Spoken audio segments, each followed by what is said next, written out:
remember I lived in Woodruff Hall, not there anymore, I'm sure. But very compact and close-knit. People who went to Prairie View together remember each other forever. You may not remember their names because, unfortunately, a lot of us went by nicknames like Prairie Dog and things like that. You may not have known Victor Woods' real name, but his nickname was Prairie Dog, and so, but those memories from being in close association with each other last forever. There was no off-campus housing. All the students lived in the dormitory, so you got to know people across the campus in a very close and personal way. It was very strict by modern terms. When I first went to Prairie View, you could have a girlfriend and you could go to the movies with her, but there was a point when you crossed the sidewalk where the girls went one way and the boys went the other way. You couldn't even go get a good night peck, anything like that. But it was a good social atmosphere. There was no drinking, anything like that on campus. We didn't have fraternities or sororities because there had been a hazing incident at Texas A&M in 48 or 49, and the A&M system, of which Prairie View was a part, had outlawed fraternities and sororities. So we had social clubs that made up for that. And there were several social clubs on the campus, girls' social clubs, and the boys' social clubs, and I belonged to one of the premier girls' social clubs. And so it was really one of those where the friendships from back in the 50s, they still exist today. I belonged to a Club 26, and Club 26 meant there were only 26 members in the club, and you had to be a senior. You start out as a junior, you're a 13er, but when you become a senior, then you're a 26er.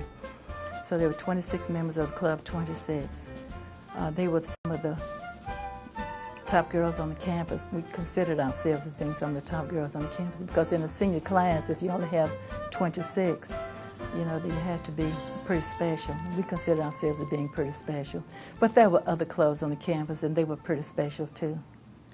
That was rush week and joining and being a part of an organization and competition between the organizations with tugs of war and intramural football, and we had really good football teams, athletic teams back in those days. The basketball teams, the football teams would go to the national championship. Remember my first year there, we went to play in the Orange Bowl. I was in the ROTC drill team, and it's probably one of the things I remember most was being on the field at the Orange Bowl in a ROTC uniform on behalf of Prairie View and this drill team. But social life was good. It was, again, part of growing up. I remember hearing my coach say, Coach Garnett, who coached me in football in high school, say, when you go to a school like Prairie View, you excel or you fail on the basis of who you are. There's no such thing as I didn't get a chance to make the team because I was black. There's no such thing as saying I was not able to rise to the presidency of my class or to the presidency of the student body because of my skin color. It was an opportunity for each student's somebodiness to be expressed. And so I had that experience at Prairie View and did, in fact, become a class leader. And the arrival on that campus was an experience for me to have some level of independence. I got something special. Not only did I get a good academic education, but I got a good personal education. It gave me understanding that it's possible and probable if you put your shoulder to the wheel and do it. So that is why I love Prairie View so dearly. I had a good education.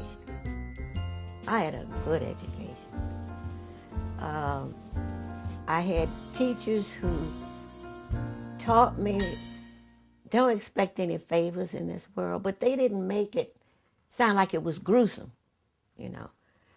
Life isn't going to be wonderful, but whatever you do, you can make it better by doing what you're supposed to do.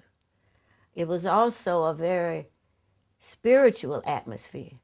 You could laugh and cut up all you want to, but when you went in chapel, you better listen. I really have great admiration and affection for Prairie View because that's where I really grew up.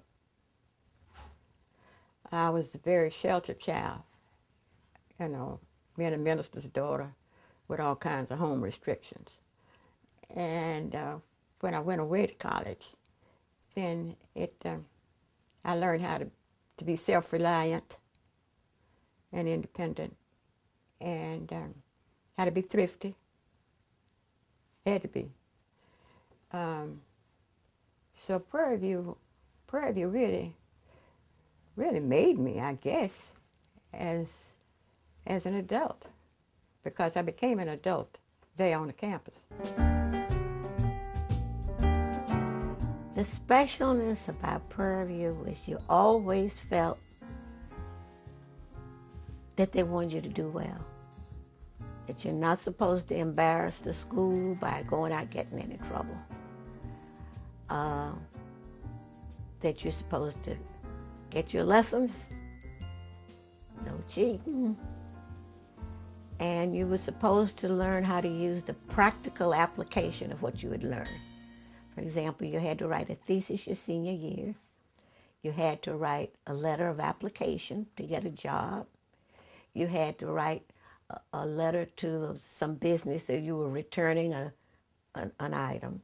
You had practical things like that you had to do before you could leave. I met a young man a couple of years ago who was a graduate of Harvard, and he didn't know how to write a check.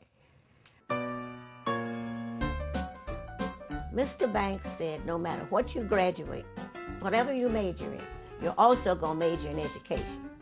And I was mad about that. I am never going to teach. Whatever you major in, you'll also have to major in education. There will always be a job teaching. So I had a double major, sociology and secondary education, which meant that my senior year, I had to practice teach. Now, in those days of deep, deep segregation, the black high schools didn't go to the 12th grade. And so there was an informal arrangement between the black administrators in the public schools and Prairie View, whereby every year Prairie View would send them so many of their students to teach in their schools. It was supposed to be practice teaching. You didn't practice teach, you taught. And they sent me to Sugar Land, Texas. And the school only went to the 11th grade. And the principal just begged and begged. While we were there, she went to see the superintendent. Please, to the 12th grade so these students can go to college when they finish.